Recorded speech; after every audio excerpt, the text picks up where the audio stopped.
Hello, YouTube. Hi. I'm not going to start it that way sincerely. That was a joke.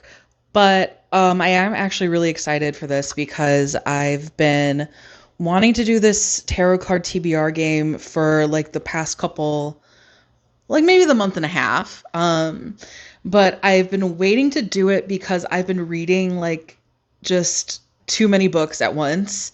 And since the new month is coming up, I thought I'll probably finish like a book or two before the new month starts. And if I wanted to do a updated TBR for June, then might as well do my little tarot TBR prompt game with it because that sounds like a lot of fun. So I'm going to tell you how this is going to go. But basically, I wanted to go over what my thought process was in making this TBR game, and then I'm going to go over basically all of the major arcana because I decided to stick with just the major arcana because it's already 22 cards, right? So it's already going to be like 22 different prompts, which I think is more than enough for me. And I'm going to go through each of the major arcana in order.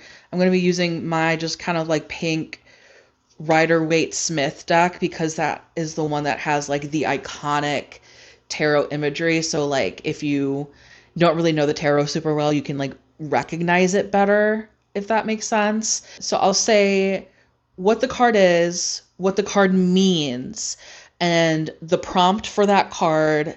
And then if there's any sort of like explanation as to like why I'm choosing that prompt specifically for that card, then I'll give it. But I'm going to try to not make this super long because to be fair, I filmed this before. I filmed this once before and it ended up being a little bit long and a little bit wordy. So I'm like, let's do this again, double time it, and hopefully it'll come out a little bit better, I hope. So I think that's going to be my plan. So I'm going to first show you guys all of the different cards that accompany the major arcana of the tarot, which is like the big main first 22 cards that represent kind of larger milestones or like themes or archetypes in one person's life. And then I'm going to use my Tarot of the Witches cards to shuffle them all up. And then I'm going to pull 3 cards for 3 different books that I'm going to add to my TBR. And the reason why I'm choosing 3 is because I simply already have too much on my TBR for June. I'm going to try to finish I'm going to start the 3rd Song of Ice and Fire book, Storm of Swords. I think that's what that one is called. And then I also have Spicy Cat's Loteria Monster Romance Reading Challenge prompt for June, which I don't know exactly what the prompt is going to be, but every month I read a Monster Romance for the reading challenge. So that's already 2 books. So 5 books on a TBR. That's my limit, I think. I think that's going to be my limit. But yeah, so without further ado, I'm going to clip this. Hopefully that sounds good. I'll try to project a little bit, and if I'm too loud, I can just fix it in post. Awesome. All right, so we have the major arcana now. Let me kind of just get everything all put together. But we're going to go through the major arcana. I'm going to tell you what each of the cards means while holding them up so you can see. And then right after I do that, I'm going to consult my document that has my tarot card TBR prompts for each of the cards. And we're going to go through this a little bit quickly because this has already been quite a long intro.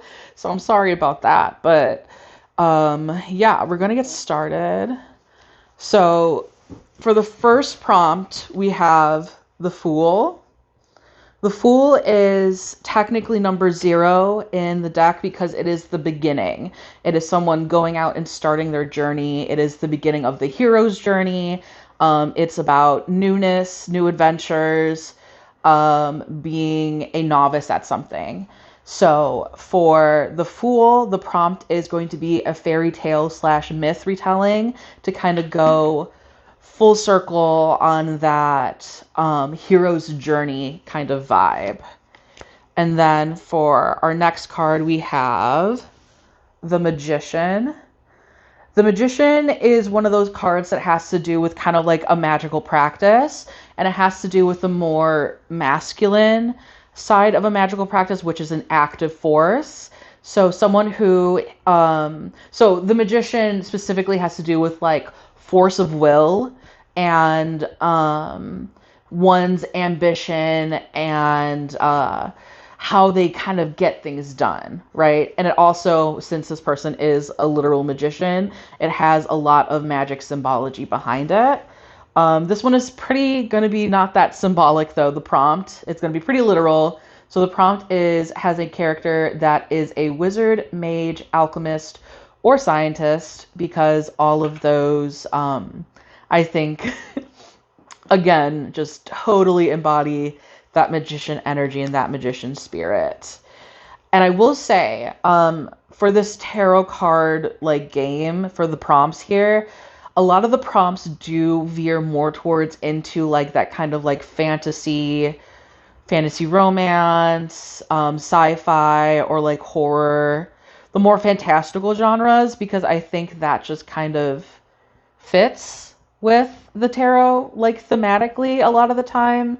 And also that is basically what I read personally pretty often. And I made this game specifically with a lot of my own TBR in mind, my physical TBR, as well as the TBR that is on my Kindle. So these are tons of books that I've been meaning to read, and I was able to match up those books with the prompts that I made. So just, letting you know that if you're into fantasy, then you're definitely going to vibe with this. But if you're not, then feel free to kind of either disregard this little game or take what you like and adjust as needed. I'm not going to be mad that you adjusted anything to fit your needs better. Anyway, the next card is the High Priestess.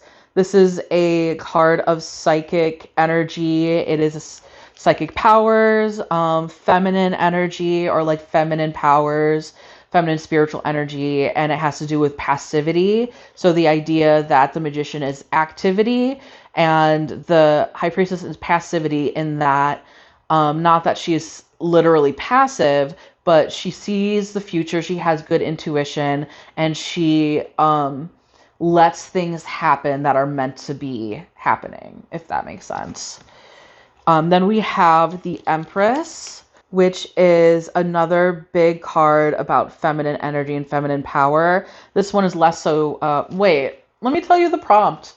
Let me tell you the prompt for the High Priestess. I'm getting hyper fixated on telling you tarot card information. Okay, so for the High Priestess, the prompt has a character with psychic powers. So again, we're doing something a little bit more literal with that card. But for the Empress is someone who is literally a woman in power. So the prompt has a femme character in a position of power.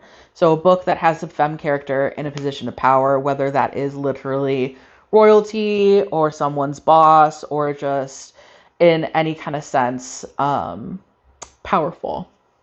Then we have the Emperor. The Emperor is the card of patriarchal structures. It is the card of kind of like masculine domineering energy.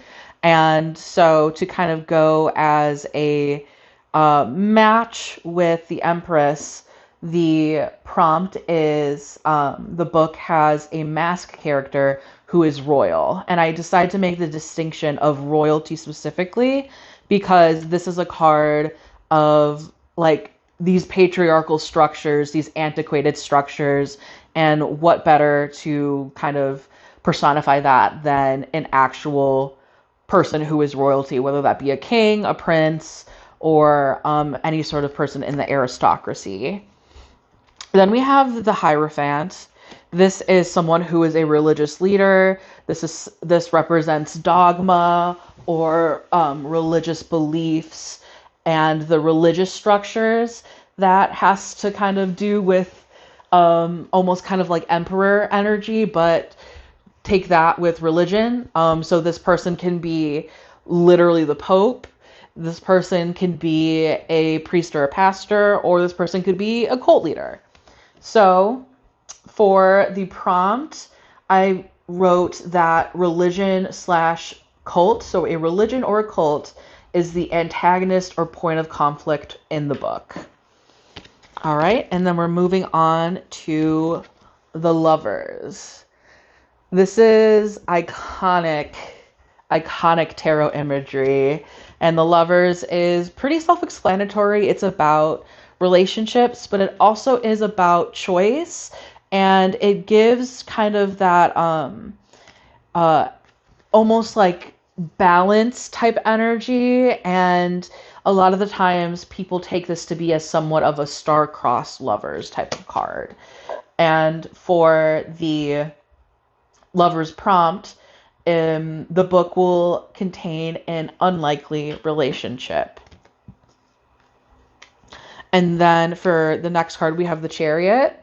The Chariot is also pretty self-explanatory in that it is forward momentum, forward movement, going on a journey, or something like just or something that is more, that is less literal, like you going on a spiritual journey or something like that. But we're going literal with the prompt, which is the book features a long journey or a road trip. Then we have Strength. Strength has to do with our animalistic desires that reside Strength has to do with our animalistic desires that reside inside of us, and having power over those desires, having power over those animalistic impulses. This person is literally pulling a sore tooth from a tiger's mouth. So there's a lot of heavy imagery and symbolism in that card specifically. But we're going, again, literal with the imagery for the prompt, which is the book contains a beast or a monster. Yeah, features a beast or a monster. Then we have the Hermit. The Hermit has to do with a solo spiritual journey. This person is a bit of a lone wolf. They are retreating into their head and doing things on their own in order to gain a deeper understanding of themselves. So for the prompt, we have a book that is mostly character-driven or low plot. And it doesn't only have to be focused on one character, but if the book is specifically more focused on characters or character development over plot, then there you go. Then we have the Wheel of Fortune. The Wheel of Fortune has to do with cycles, luck, whether that's good luck, bad luck. It is things either going your way or not.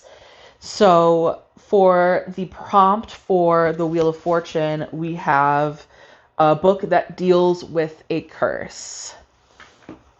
Then next up, we have Justice.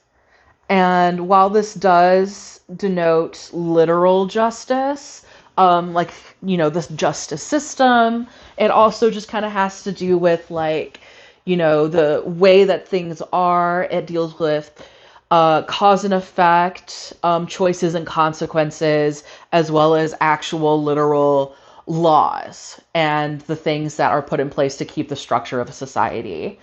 So for justice, the prompt will be a book that features political intrigue. Then we have the Hanged Man. The Hanged Man represents stasis. It represents being in a position where you can't really move or move forward, but you have to just simply stay in that spot. But the cool thing about the Hanged Man is that because you are hanging and unable to move, you are looking at things from a completely new perspective and gaining a new understanding of them since you are upside down. Just a fun little tarot fact for you, but for the Hanged Man, the prompt is going to be a character. The book features a character who wants what they can't have. All right, and then we have another iconic tarot imagery, which is death. And most people kind of know this already. It's almost been like memeified, but death does not necessarily mean a literal death, but it means someone who is going through a sudden change or transformation in their life. And so the prompt is the book features a character going through a sudden change or a transformation. And that could be literal, that could be physical, that could be a mental, emotional, magical, what have you. Then we have Temperance. This is one of my favorite cards. It does have to do with literal temperance in a way that sometimes it has to do with moderation. But the spiritual message of this card is allowing things to just be, to give up control of everything that you feel like you must control, and instead co-create with the universe, whether that be leaving things up and having faith that your guardian angels, whatever you pray to, the universe, what have you, your guides are looking out for you, and you can co-create the things that you want to happen with them. So all that being said, the Temperance prompt is a book where a human and a god / angel / magical being must work together. And then we have, again, utterly iconic, the Devil. The Devil has to do with human sexuality, but also has to do with power imbalances, bondage, the things that bind us, both mentally, emotionally, and spiritually. And it does have to do with kind of the things that we find shame in. So we're going kind of literal with this one again, even though it's a pretty meaty card. So if a book contains kink or high spice, then that fulfills the prompt. But there are bonus points if it also involves power dynamics. So things like BDSM, dominance and submission, age gaps, anything kind of like that, and doubly so if it requires or it involves some sort of taboo, because that is very much devil energy. And then we have the Tower. Not necessarily something you want to see in a tarot reading, because it means a sudden change or upheaval, sometimes in a catastrophic or dramatic way. So for the Tower, the book will be one that has a post-apocalyptic setting, so something that comes after the, giant change or upheaval. Then we have the Star. The Star is post-Tower moment. It has to do with healing from trauma, rest, relaxation, and rejuvenation. I have two different prompts for this one. For me, I wanted to go incredibly literal in that it just literally is a book that is set in space, because I kind of have to finish Nona the Ninth. But If you don't necessarily like sci-fi or you don't think that prompt kind of vibes with you, I think another good prompt for the star would be a book that features a character going through a healing journey or healing from trauma specifically. Then we have the moon. The moon also deals with psychic powers, but more so things that are subconscious, like our dreams. It deals with mysteries and things that are just of our subconscious secrets as well, is what it kind of has to deal with. So for the moon card, we have a trippy, surreal, or weird book is what is going to fulfill this prompt.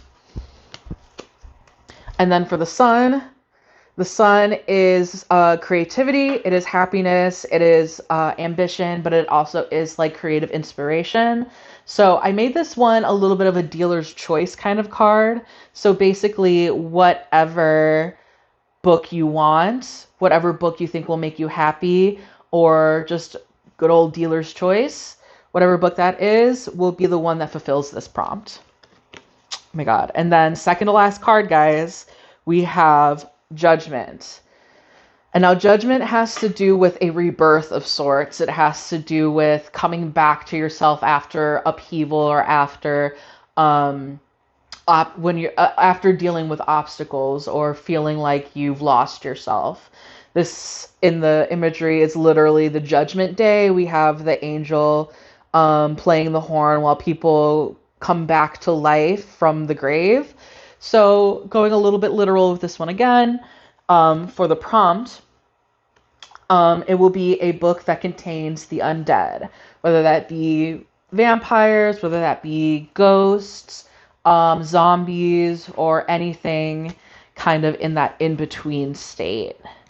And then finally, our last card is the World.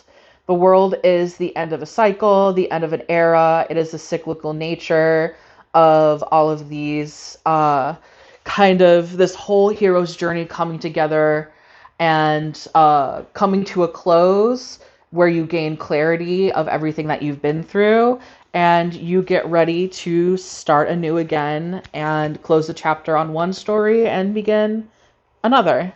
So for the prompt, for the World, we have a mythic or epic story. All right. Those are the prompts. Now, what I want to do is take these cards and do a little bit of a shuffle situation. And then what we're going to do is draw 3 cards, and I'll let you know which of those books these cards will correspond to. And I'll tell you a little bit about each book that is now going to be on my TBR. So I'm going to take you down.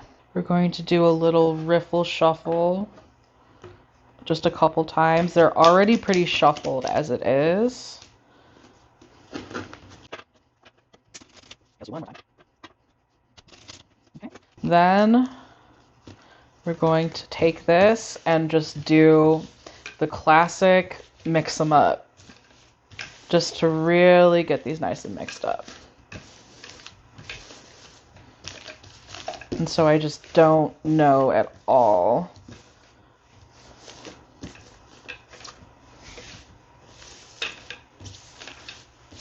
Okay. I'm gonna get all of these together. Then we're going to cut the deck and then take whatever it is on the top and go from there. Cutting the deck. All right, and so this will be our first book. Ooh. All right, so we got The Tower. The Tower is a book with a post-apocalyptic setting. So the book that I'm going to be choosing to read is Desert Creatures. I can't remember exactly. Let me look it up so that I can give you a little bit of a better read on what this book is. I don't remember the author's name. By Kay Chronister. So this is a world that has become treacherous and desiccated. Magdala has always had to fight to survive. So at 9 years old, she is exiled from her home and she has to flee through the Sonoran Desert searching for refuge. And then basically what she wants to do is go make a pilgrimage to the holy city of Las Vegas, where it is said that vigilante saints reside bright with neon power. And she hopes that she is going to be healed. She has a club foot, but when faced with the strange hordes of the desert, one by one, the pilgrims fall victim to hideous sickness, leaving Magdala to fend for herself. So that's going to be really fun. That is our first card. It is a post-apocalyptic book, and it's going to be desert creatures. So that's exciting. All right, we're going to get our next one now. Let's do another.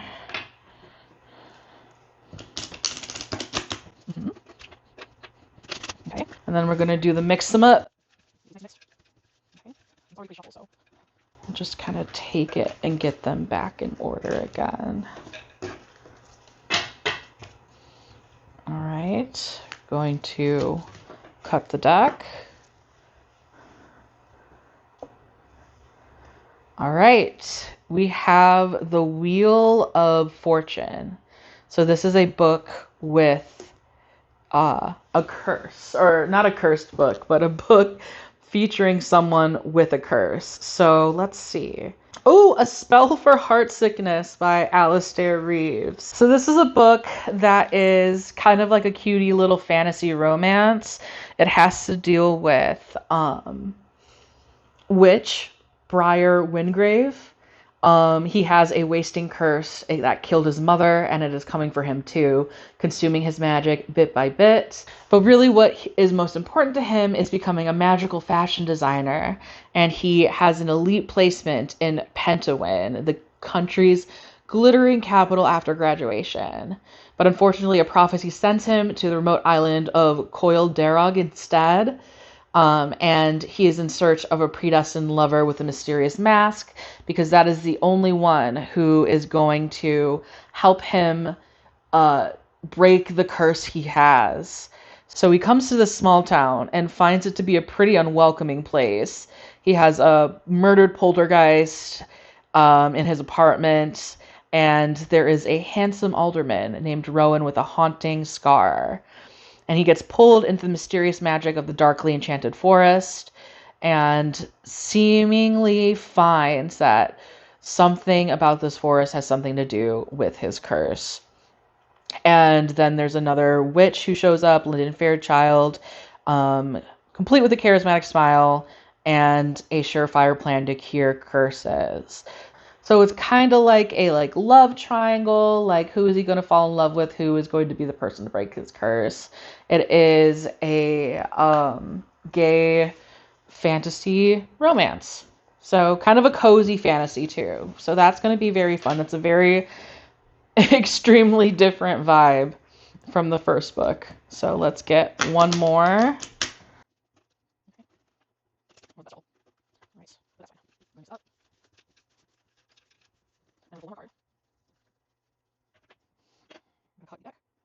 And then we have The Devil. So this is a book that is going to contain high spice or kink. And so the book that I'm going to read is Honeycut by Sierra Simone. This is a sequel to Salt Kiss. It is technically a fairy tale / myth retelling. Let me look it up. So basically it has to do with a man who owns a kink club who is also a bit of a mafioso, and he has this kind of this powerful situation where he owns this really popular kink club, but it doesn't trade in money, it trades in secrets. And he has had an arranged marriage with Isolde, Um, this is so hard to like give a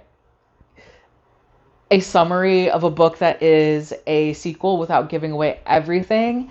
But basically, it is a kinky love triangle with a dominant man mafioso who is getting married to Isolde, a submissive woman, and also there is Tristan. I think his name is Tristan. Tristan, yeah. He's an ex-soldier that has become this mafioso's bodyguard and has been tasked to keep his soon-to-be wife safe. But of course, all of them have a steamy situationship where Tristan is a switch, Isolde is a sub, and what is his name? Mark. Mark is a dom. And they get tangled in a knot of vicious jealousy and gorgeous wickedness where suspicion is an aphrodisiac and secrets and vows are one and the same. So, very, very fun. So, yeah, these are all of the books that I have.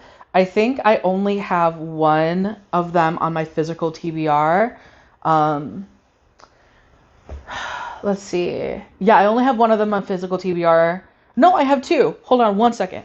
All right, so I have two books to read. I'm really glad I'm going to be getting rid of more books on my physical TBR. We have this fake crate version of A Spell for Heart Sickness. That will go for The Wheel of Fortune. Cute. This is honestly a gorgeous edition too. This is like I said, a special edition from Fake Crate. Oh my god. Look at the naked hardcover. Okay, this is gonna be fun to read. And then this also is a special edition. This is Honeycut by Sierra Simone. This is For the Devil. Also quite a beautiful edition with Tristan and Isolde.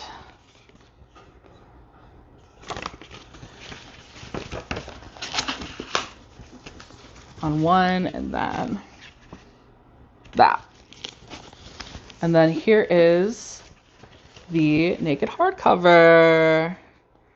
Isn't that beautiful? Okay, and I fucking love Sierra Simone. She is such a good writer.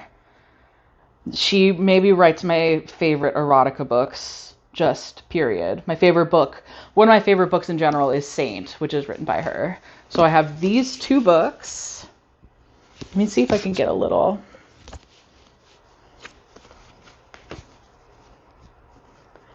fun with this, right?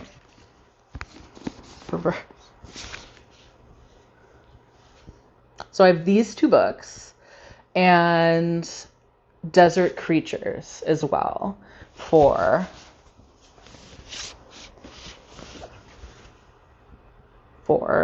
the tower. All right. This is exciting. So that's going to be 3 of my books for my June TBR, and I think I'm probably going to do this again next month because it just really is so much fun, and it would be kind of cool to like, you know, use more of my, like I have a bunch of tarot cards and like different tarot decks. Like this one is my favorite, but I didn't want this to be the first one that I did it for because the imagery is a lot less like iconically tarot, but it is absolutely gorgeous. So I definitely want to use different tarot decks each month and hopefully go through the whole major arcana. Maybe not this year, but eventually. I think that would be a really fun challenge. So at least for myself. So yeah, thank you for watching, and let me know in the comments if you decide to give this game a little bit of a go. I will have all of the prompts in a document in the description below. And let's see if there's anything else. I guess let me know if you read any of these books too, and let me know how you like them. Do you like tarot? Do you read tarot? What is your favorite tarot deck? Let me know. This one, the Tarot of the Witches, was my first ever tarot deck that I ever had gotten. So it holds a very special place in my heart. But yeah, thank you for watching, and I hope to see you guys later. All right, bye.